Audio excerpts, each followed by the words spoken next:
நேத்து கஞ்சிப்பான் இம்ரான் ஒரு சின்ன குண்டை தூக்கி தெற்கு பக்கத்துக்கு வீசிட்டாரு. அது கொஞ்சம் கொஞ்சமா புகஞ்சி பூகம்பமா மாறுமான்றது ஒரு கேள்வியா தான் இருந்து வரும். தெற்குல இருக்கக்கூடிய பாதாள உலக கோஷ்டிகள் என்ன சொல்றாங்கன்னா, நீ ஒன்ன போட்டு பாரு, நாங்க 10 குழிய தோண்டி போட்டு காட்டுறோம்னு சொல்லி கஞ்சிப்பான் இம்ரான் பேசி வெளியிட்ட அந்த கதை ரொம்ப பரவலா போய் கொண்டிருக்கிறது. வைரலா போது வைரஸா மாறுமான்றதுதான் பெரிய ஒரு கேள்வியா இருந்து வரும். கஞ்சிப்பான இம்ரானை பத்தி ரொம்ப பேர் பேச மாட்டாங்க. என்ன சொன்னா அவரை பத்தி பேசிட்டாலே அவங்களுக்கு அச்சுறுத்தலா மாறிடும், இல்ல உயிருக்கு உத்தரவாதம் இல்ல, ஏன்டா எங்களுக்கு இந்த தொல்லை அப்படின்னு சொல்லி சிலர் தெரிஞ்சும் தெரியாம அதை விட்டுட்டு போயிடலாம். ஏன்னா நாட்டுக்குள்ள பல கதைகளுக்கு அந்த கதைகளை வச்சே நம்ம காலத்தை ஓட்டிட்டு போகணும்னு சொல்லி பல ஊடகங்கள் அவங்களுடைய நிலைப்பாட்டில் இருக்கு. உங்களை எல்லாத்துக்குமே நல்லா தெரியும் இந்த கஞ்சிப்பான் இம்ரான்ன்றது யார். பிரபல போதைப் பொருள் வியாபாரி, இன்னொரு பக்கத்துல பாதாள உலக கோஷ்டியுடைய தலைவர், டான், தண்டனக்கான், இப்படி அப்படின்னு சொல்லி பல பேச்சுகள் அடிப்படுவது. இப்போ கஞ்சிப்பான் இம்ரான் பல்வேறு சர்வதேச அளவுல செயல்பட்டு வரக்கூடிய தீவிரவாத அமைப்புகளோட தொடர்புல இருக்கிறதாகவும், பெரிய பெரிய குற்றங்களுக்கு ஈடுபடுறதுக்குரிய வாய்ப்புகள் இருக்கிறதாகவும் அவருக்கு சர்வதேச போலீஸ் உதவியோட பிடிவாரண்ட் பிறப்பிச்சிருக்கிறாங்க இலங்கை அரசாங்கம். அவர் பிடிப்படுவாரா இல்லையா, இல்ல அவர் சர்வதேச போதைப் பொருள் கும்பல்களோட தொடர்புல இருக்கிறாரு, இல்ல அவர் தீவிரவாத அமைப்புகளோட தொடர்புல இருக்காருன்ற பேச்சுக்குள்ள நான் வரல. இப்ப முக்கியமான கதை என்னன்னு சொன்னா, தேவுண்டர விஷ்ணு தேவாலயத்துல வருஷா வருஷம் ஒரு பெரேரை நடக்கும். அந்த பெரேரையில கலந்து கொள்றதுக்கு பலரும் ஆவலா இருப்பாங்க.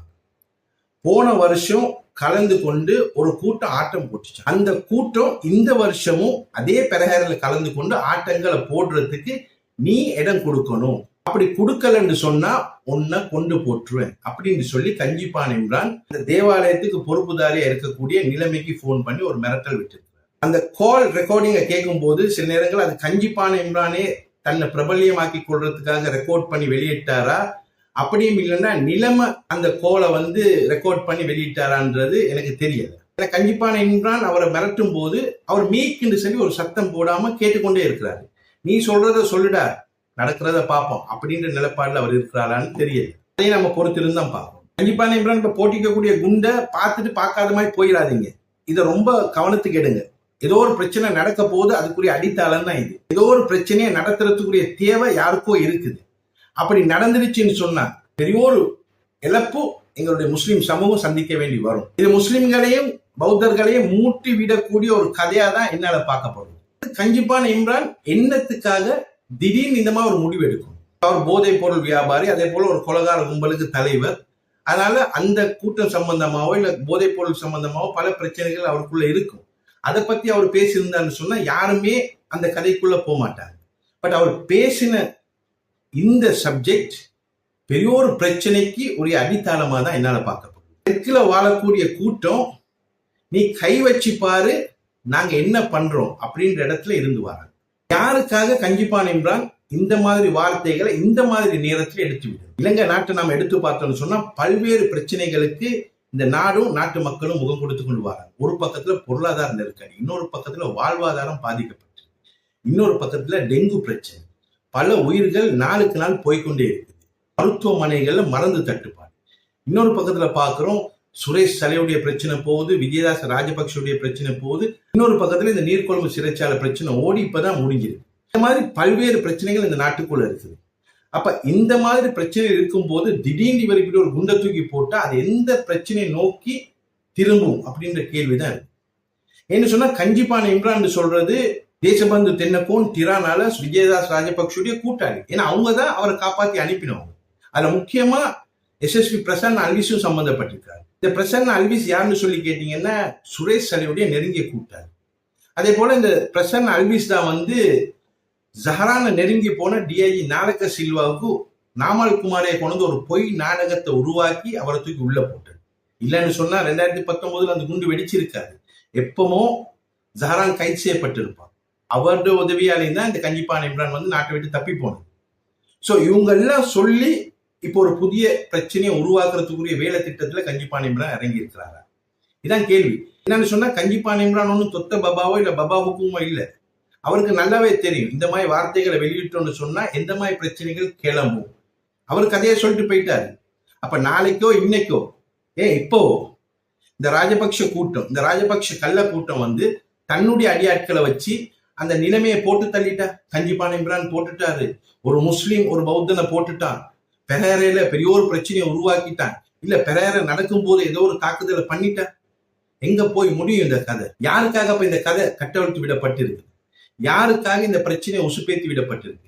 இப்ப முஸ்லிம் கட்சிகள் ரொம்ப உஷாரா இருக்கும். முஸ்லிம் கட்சிகள் உங்களுடைய பார்வைகளை திருப்புங்க. கூட்டணி வச்சது போதும், கூட்டணி வச்சு கதைகள் சொன்னது போதும். இப்ப உங்களுடைய பார்வைகளை ரொம்ப நுண்ணிப்பா திருப்புங்க இந்த பக்கத்துக்கு. உங்க உசுப்பேத்துறாங்க, ஒரு பிரச்சனையை நாட்டுக்குள்ள கிளப்ப. தெற்குல பௌத்த முஸ்லிம் பிரச்சனை ஒன்று உருவாக்கு. அப்படி உருவாக்கிட்டா முழு நாடே பத்திக்கிட்டு எரியும். அப்ப நாட்டுடைய பாதுகாப்பு கேள்விக்குறியா மாறும். ஏற்கனவே தேசிய பாதுகாப்பு சந்தி சிரிக்குது. அப்ப இன்னும் பிரச்சனைக்குள்ள இந்த நாடு தள்ளப்பட்டுச்சுன்னு சொன்னா அவங்களுடைய தேவைகள் சரியாவே பூர்த்தி ஆகும். இப்ப கஞ்சிப்பான இம்ரானை யார் வச்சு செயல்படுத்துறா? கஞ்சிப்பான இம்ரான் யாருடைய தேவைக்காக செயல்படுறாரு? இப்படின்ற தேடலுக்குள்ள குற்றப்புலனாய்வு திணைக்களம் போகும். கஞ்சிப்பான இம்ரானுக்கு நாட்டுக்குள்ள என்ன பிரச்சனை நடந்தாலும் அவருக்கு அதை பத்தின கவலை இருக்காது. அவருடைய தேவைன்னா அவருக்கு தொழில் சரியான முறையில் நடக்கும். எந்த இடத்துலயும் மாற்றம் நடக்கக்கூடாது. அவருடைய கூட்டங்கள் பாதுகாக்கப்படும். ஸோ அதுக்காக அவருக்கு ஃபேவர் ஆனவங்களுக்கு தான் அவர் வேலை செய்ய நினைப்பார். அவங்க வந்து உட்கார்ந்துட்டாங்கன்னு சொன்னா இவருடைய வேலை வெட்டிகள் அழகா நடக்கும்ன்ற ஒரு எதிர்பார்ப்பு அவருக்குள்ள இருக்கலாம். அதனால இந்த மாதிரி டீல் கஞ்சிப்பான இம்ரானோட சில இடங்கள் தேசபந்து, டிரானாலஸ், விஜயதாஸ் ராஜபக்ஷ போன்றவங்க போட்டு இருக்கலாம். அப்படியும் இல்லைன்னா சுரேஷ் அலே, கோட்டாபய ராஜபக்ஷ போட்டு இருக்கலாம்.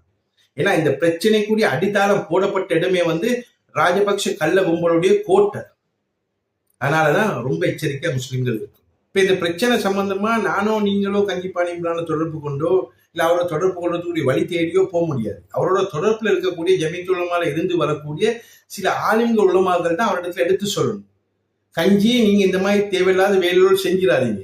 ஏதாவது ஒரு கர்மத்தை நீங்க செஞ்சு தொலைச்சிட்டீங்கன்னு சொன்னா எங்களுடைய சமூகத்துக்கு கஞ்சை காய்ச்சிடுவானோல் அப்படின்ற ஆலோசனைகளை அறிவுரைகளையும் கஞ்சிப்பான இம்ரானுக்கு அவரோட நெருக்கமா பழகக்கூடிய உலமாக்கள் தான் சொல்லணும். அதோட இந்த குற்ற செயலுக்கு இன்னொரு நபரும் சம்பந்தப்படுறாரு. இந்த தெஹிகெதர பாலமல்லின்னு சொல்லக்கூடிய இந்த ஷெஹான்னு சொல்லுவாங்களே, அவரும் பிரபல போதைப் பொருள் வியாபாரி, கஞ்சிப்பான இம்ரானுடைய நெருங்கிய கூட்டாளி. சோ இவங்க எல்லாத்தையும் வந்து ரொம்ப கண்காணிப்போட கவனிக்க வேண்டிய காலம் நெருங்கிருச்சு. ஏன்னா இவங்க எல்லாத்துக்குமே தேவை இந்த ஆட்சியை வீட்டுக்கு அனுப்பும், இன்னொரு ஆட்சியை கொண்டு வரணும். இந்த நாடு எக்கேறிக்கிட்டு நாசமா போனாலும் பரவாயில்ல, அவங்களுடைய தொழில் எந்த ஒரு தடையும் இல்லாம நடக்கும். இப்ப கஞ்சிப்பான இம்ரான் போட்ட இந்த சின்ன குண்டு புகையுமா இல்ல பத்திக்கிட்டு எரியுமா இல்ல வெடிக்குமான்றதை பொறுத்திருந்தான் பார்க்கணும். இந்த கஞ்சிப்பான விவகாரத்தை பத்தின உங்களுடைய கருத்துக்கள் என்னன்றது பதிவு பண்ணுங்க. குற்றப்புலனாய்வு திணைக்களத்துடைய நிலைப்பாடு என்ன, அதே போல இந்த பிரச்சனை எந்த இடத்தை நோக்கி போகும், இது எல்லாத்தையுமே நம்ம பொறுத்திருந்தான் பார்க்கணும்.